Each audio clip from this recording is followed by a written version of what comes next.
Hi, everyone. Welcome to our professional development series. My name is Devanshi Mathur. I'm part of the EduSmart team, and I'm joined here as well by Dr. Arlene Kaur, our EduSmart expert.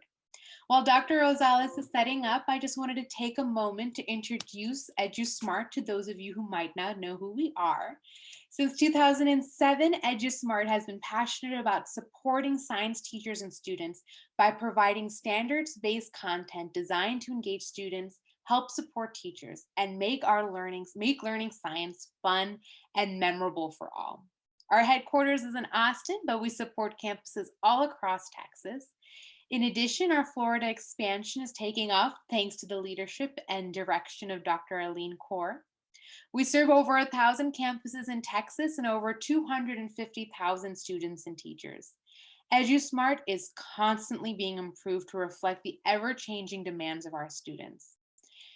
I will be supporting Dr. Rosales today by monitoring the chat box and feeding her your questions throughout and at the end for our Q&A.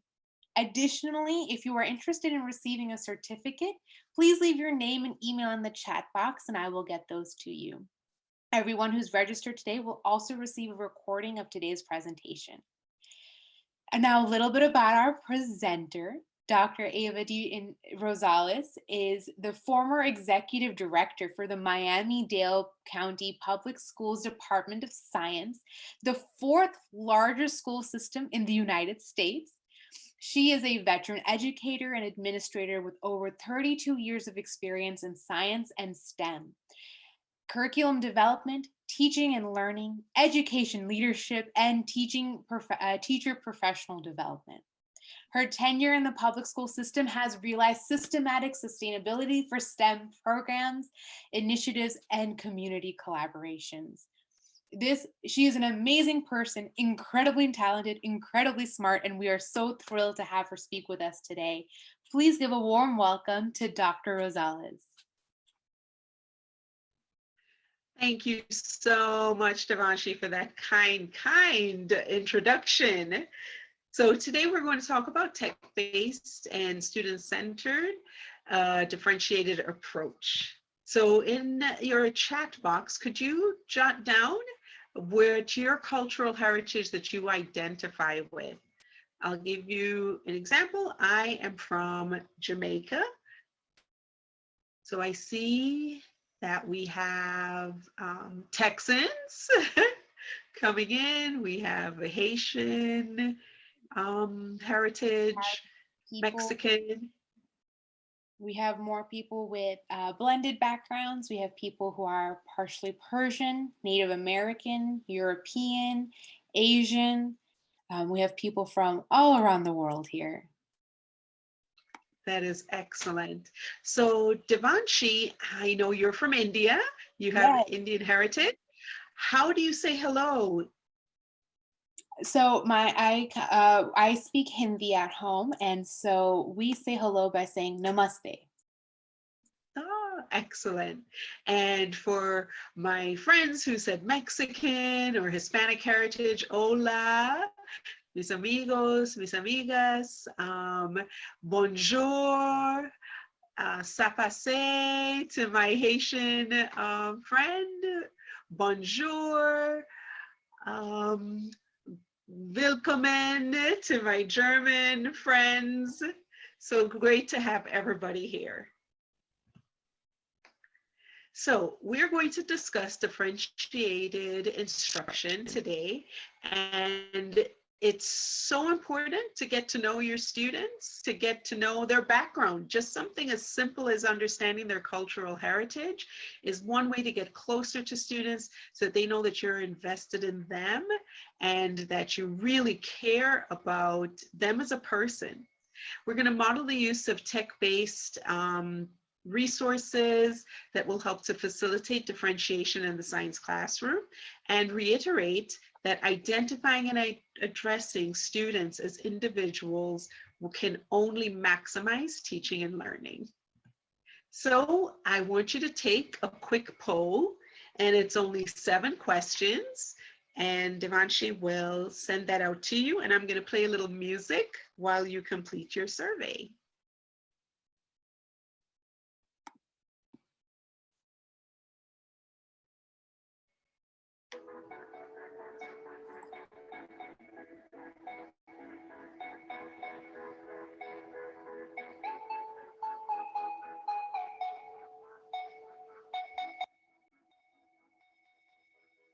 Okay, I see that answers are coming in. There's 4 answers. Very good. Respondents are coming in to 10. Very good. Really on a roll now. 15. Give you a few more seconds.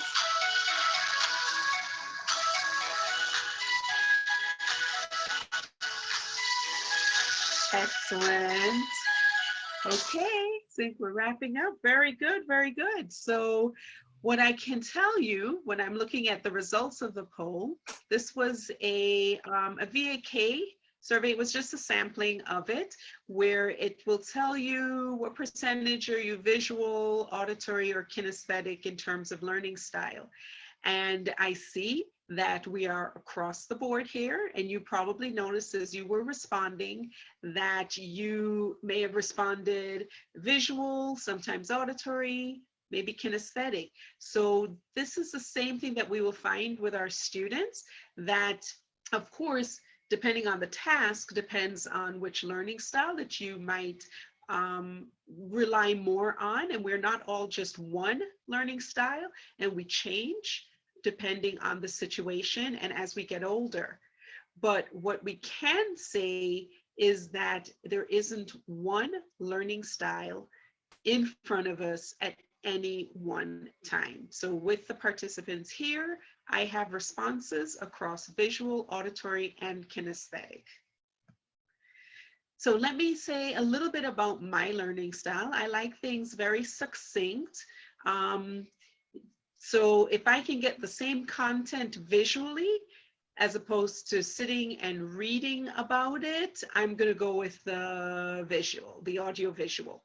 So when I was in college, I took this great class because of course I went to USC, go Trojans, and USC of course has Lucasfilm School. So come on, you have to at least participate in something film related. And they had this great class called Literature Through Film.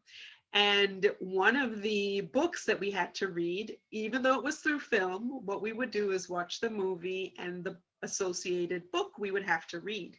And if anybody has ever read A Clockwork Orange, you know, thank heavens, there is a film that goes along with it because it's a book that's written in a completely different language. So when we talk about differentiating instruction, it's so important that we're using a variety of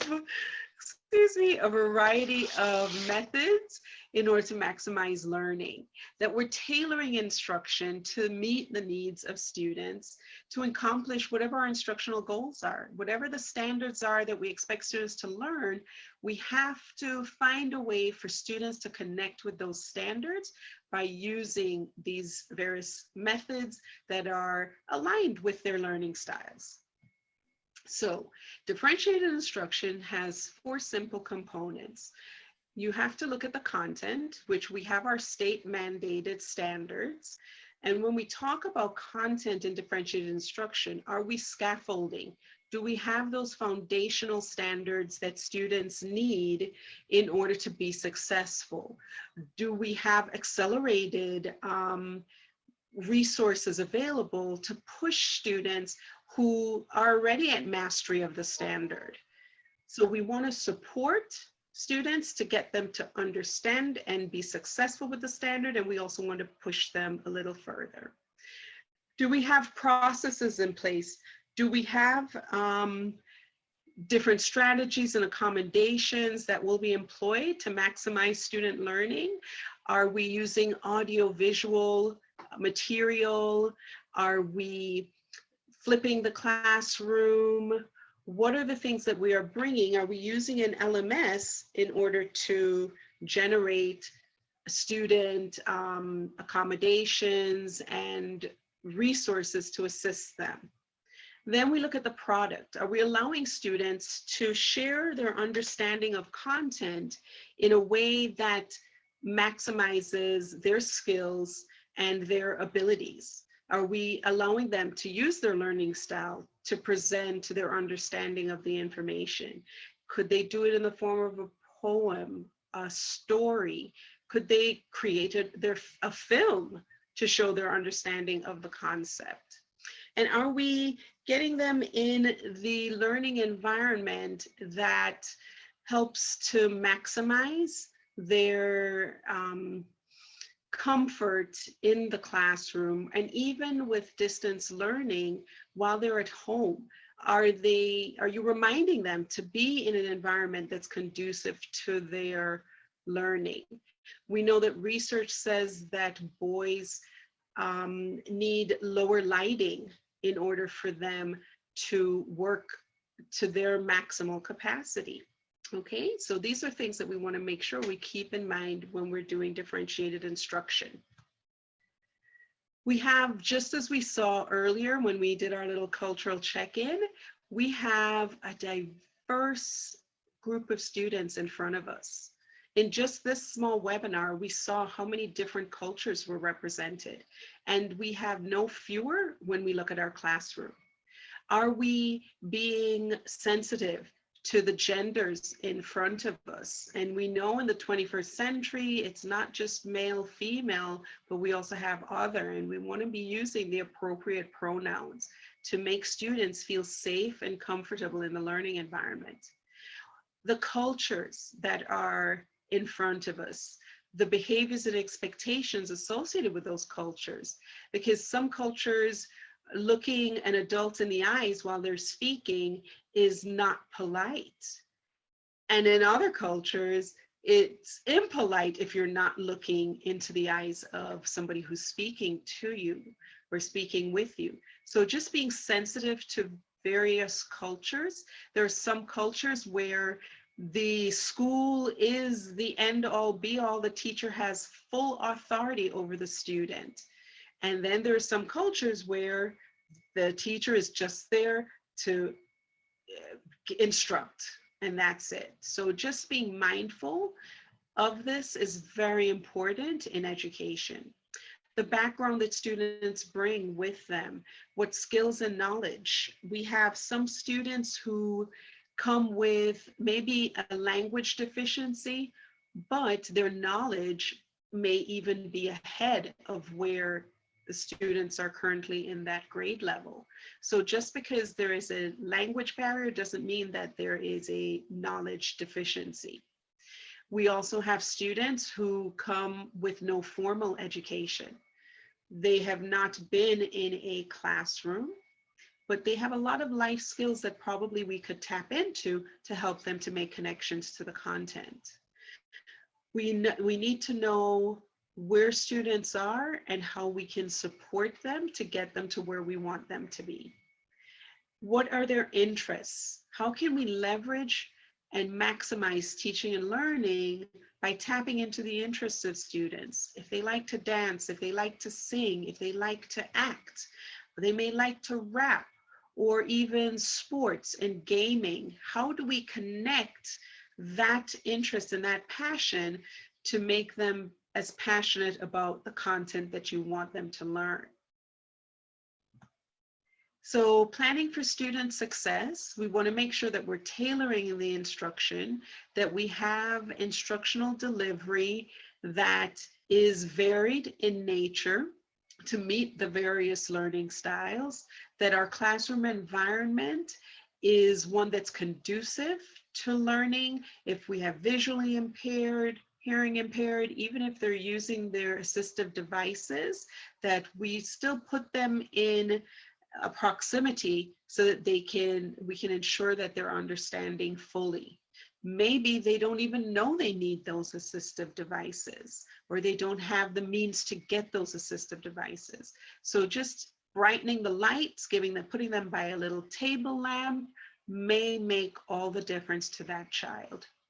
We also want to make sure that we have accommodations. Time on task, some students need a lot longer, some students need shorter time because they have gone through the material and they want to move ahead. So we don't teach to the group, we teach to the individual. And we have lots of supports for the students that need that additional reinforcement. we are able to support them. And those students that don't need the reinforcement, but we want to challenge them and push them to higher learning. Assignments, delivery methods, remember, always try to include audio, visual, and kinesthetic opportunities for students in all the assignments that you plan.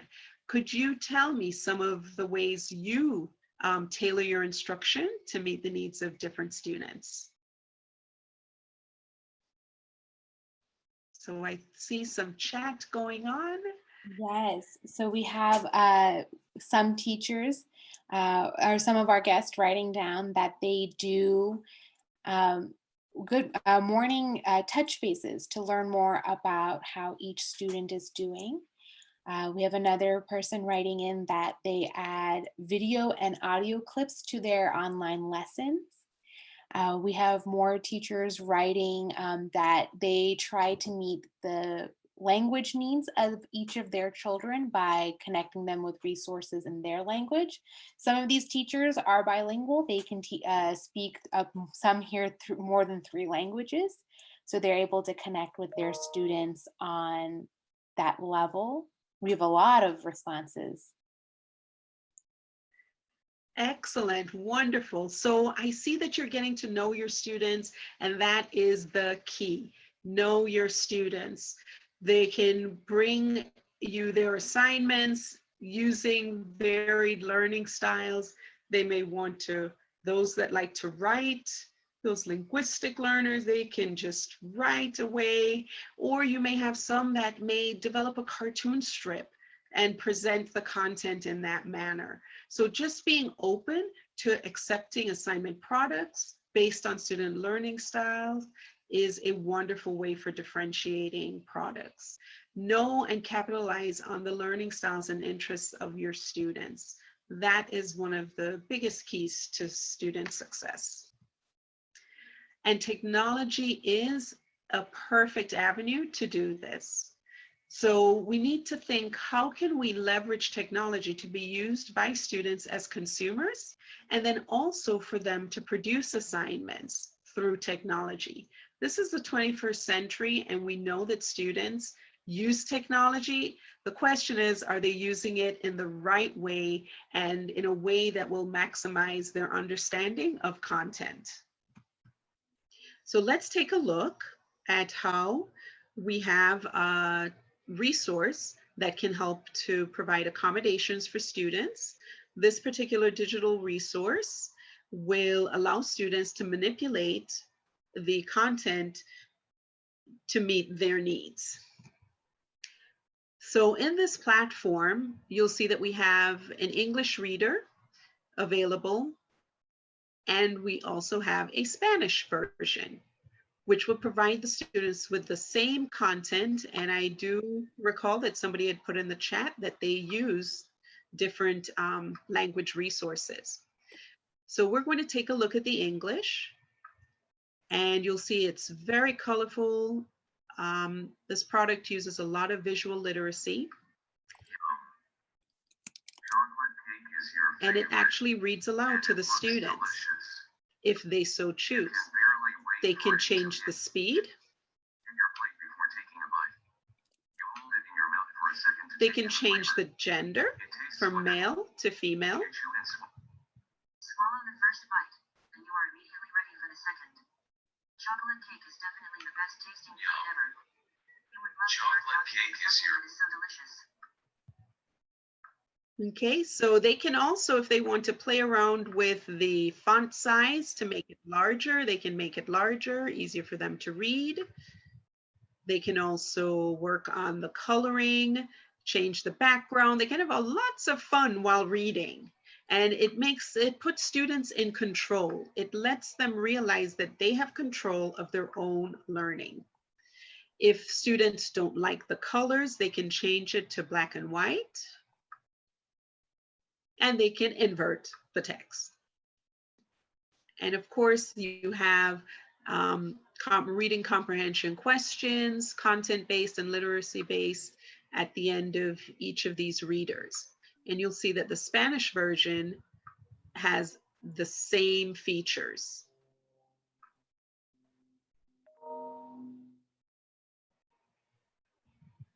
So you'll see the content is exactly the same as the English. El pastel de chocolate es tu favorito yscb delicioso. Apnes puede. Okay. And you still have the enlarging, and you can also change the colors and invert and make grayscale, just as you could with the English version.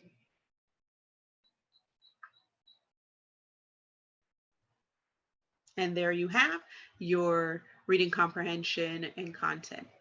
So when you differentiate by assignment, having an LMS is ideal for differentiating instruction because you can individualize the assignments that you give to students with just a simple click of a button. So I'm going to show you, going into the content library at EduSmart, how you can find assignments for students who may have missed a session or you feel like they're just not getting the nature of science. So here we're going to drill into the nature of science, scientific investigations, and I am going to select 2 activities that it's going to support a particular student to do better in understanding the nature of science. So I'm going to pick an interactive glossary. And then I'm also going to select a reader on theories and laws. And I'm going to create a little playlist for them to do at home. And I'm going to give them a time frame in which to accomplish this. And I'm going to call it Nature of Science Review. I'll give them a duration, just a rough estimation of how long it will take them. And they'll have to go through the 2 assignments in order. So I enforce ordering. And I figure it'll take them 15 minutes per activity. And so I give them a time of 30 minutes. I'm going to give them some instructions and give them a recommended spend 15 minutes a day to complete this playlist so that they can review the nature of science.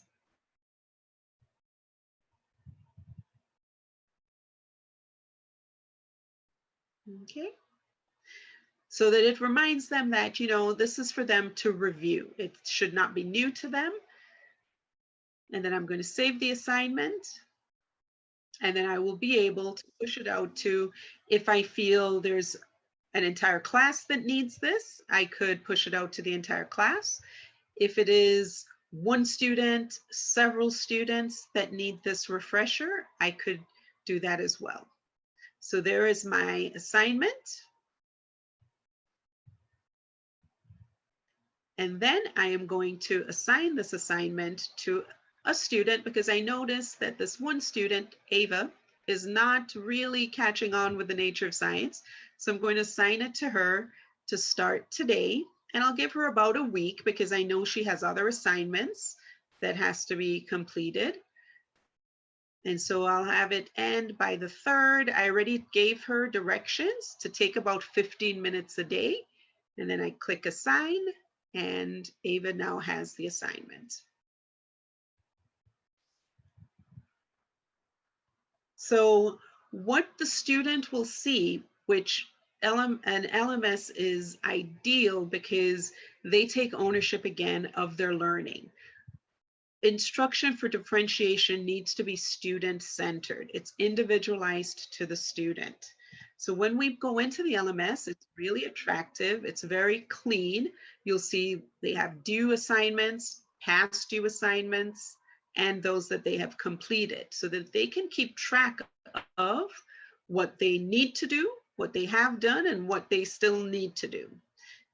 And the beauty of this LMS is that students can be self-paced and move through other content.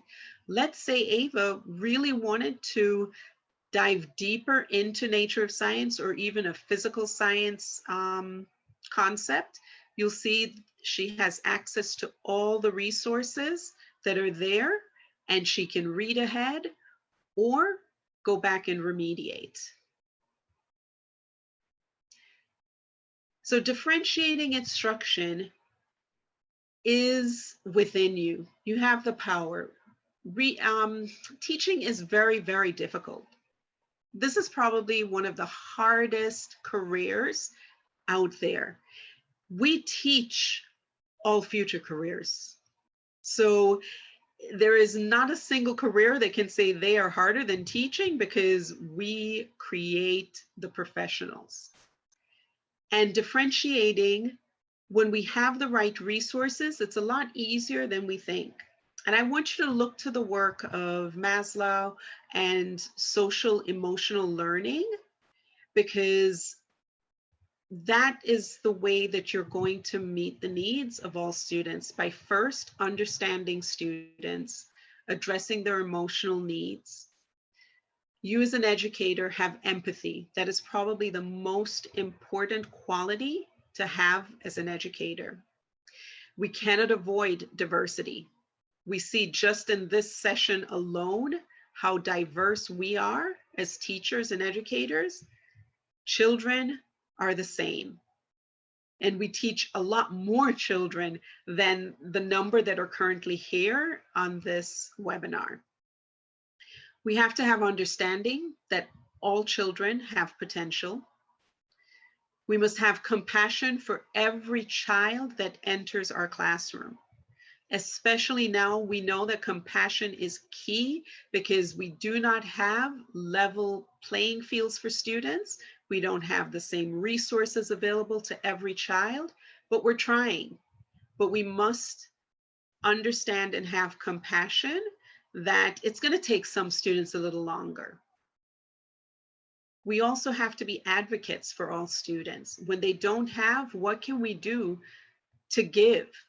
What can we do if an assignment was due on the 1st and Johnny didn't have it in on the 1st? How can we be understanding and compassionate to find out why? Now, we know sometimes Johnny likes to play, but that's not always the case. And if we know our students ahead of time, we can tend to meet the needs as they come up throughout our course together. Tenacity. We know that teachers are tenacious. You will go the distance. You will do what it takes to bring equity in your classroom. And you have to have optimism, because you can't lose faith. And we know that it can make all the difference in a child's life, just saying, you can do it. I know you can do it. Let's tap into your interests. Let's tap into your skills. And respect for the practice, respect for the young minds that we mold. And it's not a cliche, we are molding the future. They learn so much in your classroom.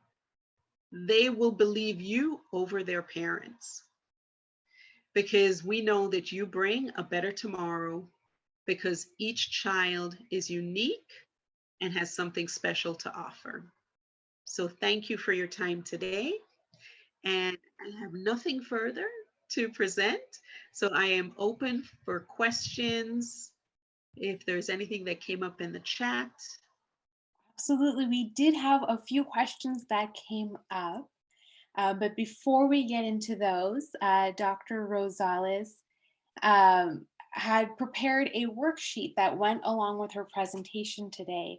So and I will send it in our group chat right now, and I will also send it in our follow-up email. But what Dr. Rosales has done here is taken the key points of all of her topics that she presented today, and made it so that you have a space to reflect on your own classroom practices and write your reflections down here. So Dr. Rosales, we have a few questions. One question was presented by Stephanie, and this might be for our EduSmart team here.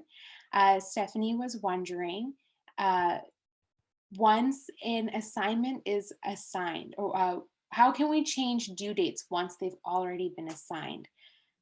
Would anyone from our EduSmart team like to answer that?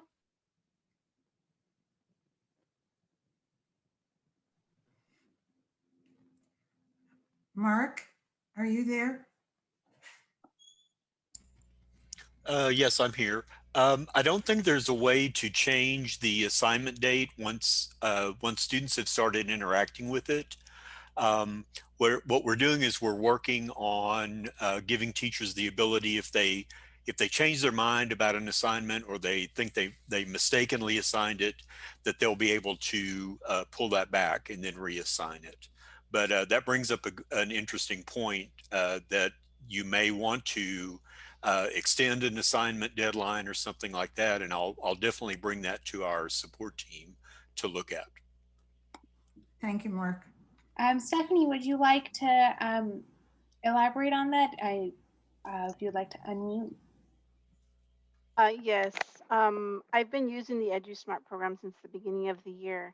And because we've encountered a lot of COVID gaps, we find that the students are taking a little bit longer on the assignments.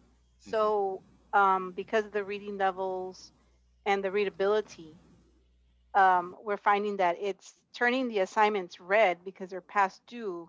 So when they're trying to turn in the assignment, it doesn't allow them to turn in the assignment because it's past due. So that was what we were encountering, and that's why I was asking the question, if there was any possibility, for us to have access to change the date. And I couldn't figure it out. I've been trying. I even went on YouTube to see if I could figure it out. We give you the ability to quote reassign an existing assignment, but basically that is a function of adding maybe additional students who moved into that class, something like that. I'll have to check with our support team on the ability to change the assignment, but I think that's a very good point because you do want to preserve what's been done and maybe just give them some extra days. Right, because then on our content library, it gets longer and longer Right. because we're reassigning the assignments. Right. So we actually have to search for it. Right. You might want to consider doing playlists and assigning the playlists so you don't have that huge list of individual assignments. It's a good way to group your lesson components into, pretty cohesive playlists, and then the students do those all at one time rather than a whole bunch of different things individually. Well, I wasn't aware of the playlist because I was moved from one grade level to another Oh, in okay. less than 2 weeks. So it was a big eye opener, and I had to learn the program on my own. Wow. And just asking questions. So just learning how to use the playlist. Yeah, I need some tutoring on that. Perfect. So Stephanie, what I will do is I've written down your name and I will get your email from our registration, and I will get in touch with you after this meeting so we can talk about all of your questions in more detail about the EduSmart platform. Okay, perfect. Stephanie. Thank you. We have another question. It's very difficult to differentiate in the moment when engaging students via remote learning. Does anyone have any suggestions?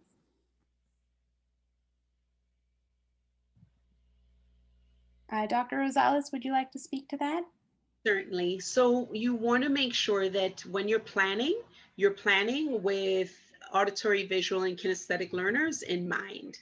And if you've done your learning style inventory, you could do things like a think-tac-toe. I don't know if you're familiar with that, where you have different ways that a student can complete an assignment or demonstrate understanding of an assignment using various learning modalities.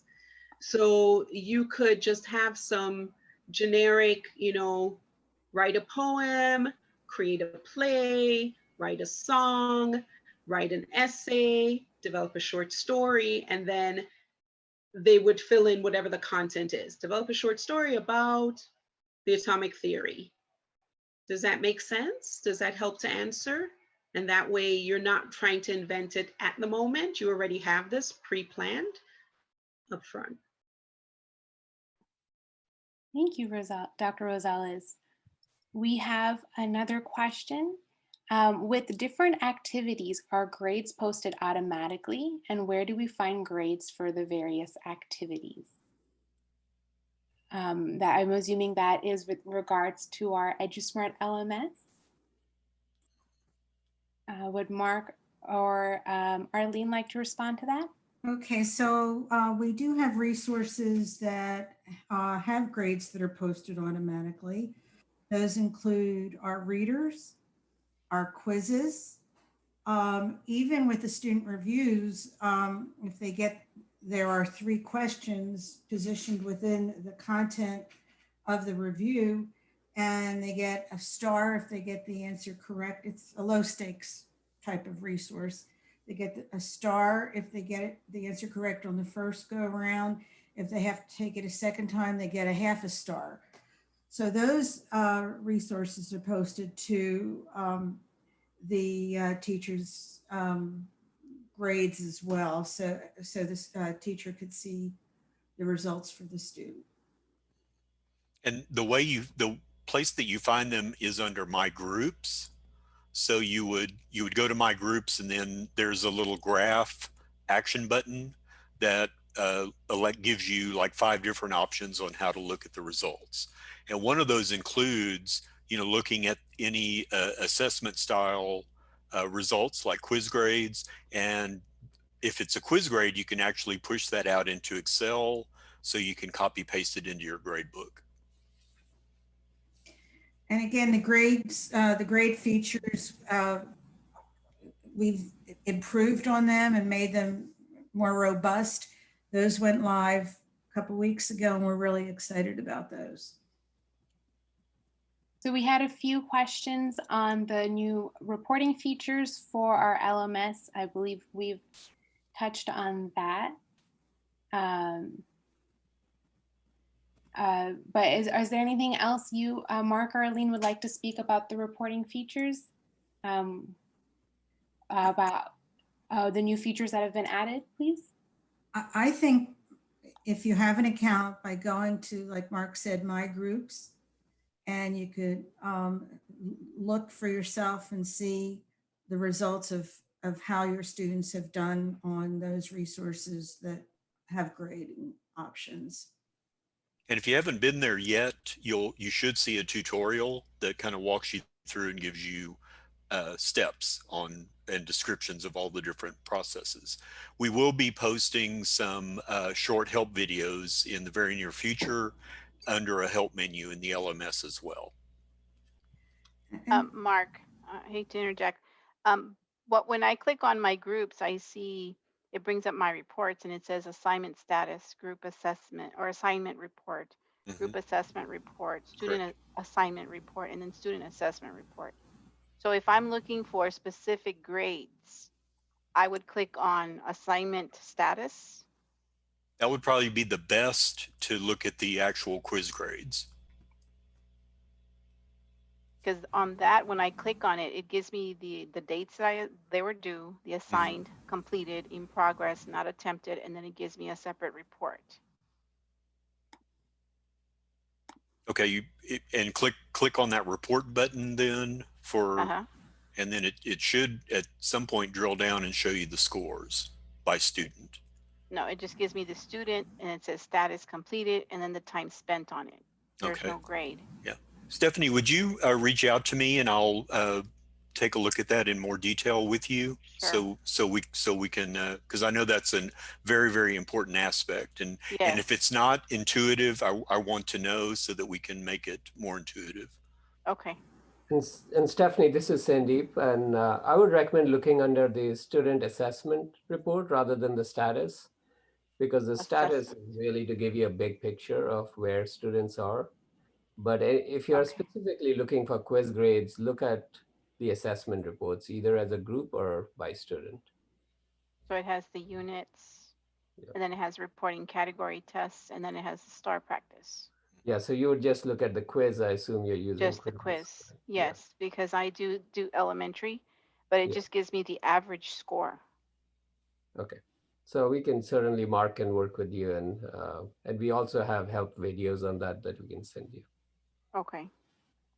Stephanie, I just messaged you my email. Okay, thank you. And I see a question from Montiel in Palm Beach. Montiel, if I'd be happy to email you our help videos, but we're also, just for an FYI, presenting for Palm Beach County another training, a 101, if you will, for Tom and his teachers in your district on November the 12th. at Uh-huh. 2:30 to 3:30. Where is that going to be? You will get a invitation through Google Meets. Uh-huh. We are working on an invitation as we speak, and we are going to get something to Tom by Friday, so hopefully no later than Monday. It'll It's be November the 12th, November the 12th from 2:30 to 3:30. because our principal sent us this invitation for today. And, you know, we are 7 teachers in second grade, and I had spoken to them. Nobody's using it.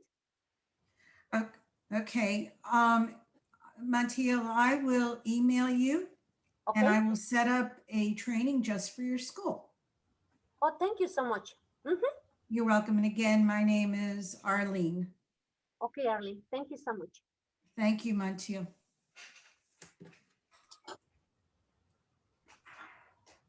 We have a few more minutes left. Do we have any more lingering questions? No, thank you. Awesome, thank you. And if you do have any more questions, by all means, please reach out to us. Our contact information was on your screen. And you will also be receiving an email from me tomorrow with all of the information and recording of our webinar, the slide deck that went along with our webinar, as well as some links to our help videos that you have all asked for. But if you have any other questions that we didn't get to today, by all means, please reply to that email and we will get those answers to you as soon as we can. Again, thank you so much for joining us today. It was our pleasure to host this event for you.